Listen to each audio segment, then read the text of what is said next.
পুলিশের সঙ্গে যে দুজনকে হাঁটতে দেখছেন তারা হলেন সোনাইমুড়ি পৌরসভার ৮ নম্বর ওয়ার্ডের বিজয়নগর গ্রামের প্রয়াত জয়নাল আবেদিনের ছেলে আরিফুল ইসলাম এবং ৫ নম্বর ওয়ার্ডের মকবুল আহমেদের ছেলে জাহিদুল ইসলাম হৃদয়।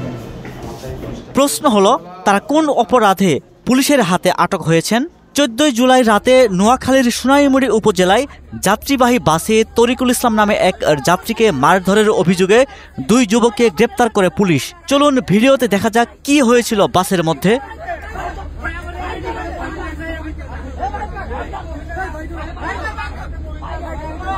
১৫ জুলাই রাত ২টার দিকে সোনাইমুড়ি পৌরসভার একাধিক স্থানে অভিযান চালিয়ে তাদের গ্রেপ্তার করা হয়। ১৬ জুলাই বিকেলে তাদের আদালতে পাঠানো হয়েছে।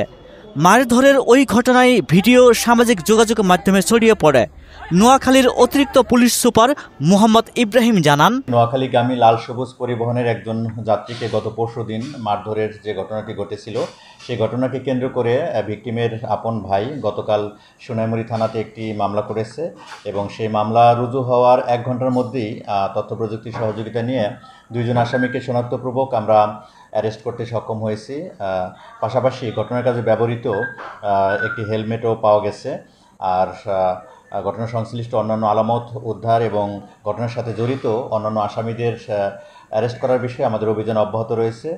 আর আমাদের ধৃত ২ জন যারা রয়েছেন তাদেরকেও জিজ্ঞাসাবাদ করে যদি এর সাথে সংশ্লিষ্ট অন্য কারো নাম পাওয়া যায় বা সংশ্লিষ্টতার বিষয়ে কোনো তথ্য পাওয়া যায় সেগুলোকে আমরা তদন্তের আওতায় নিয়ে আসবো এবং তাদেরকেও আমরা অ্যারেস্ট করে জিজ্ঞাসাবাদ করব।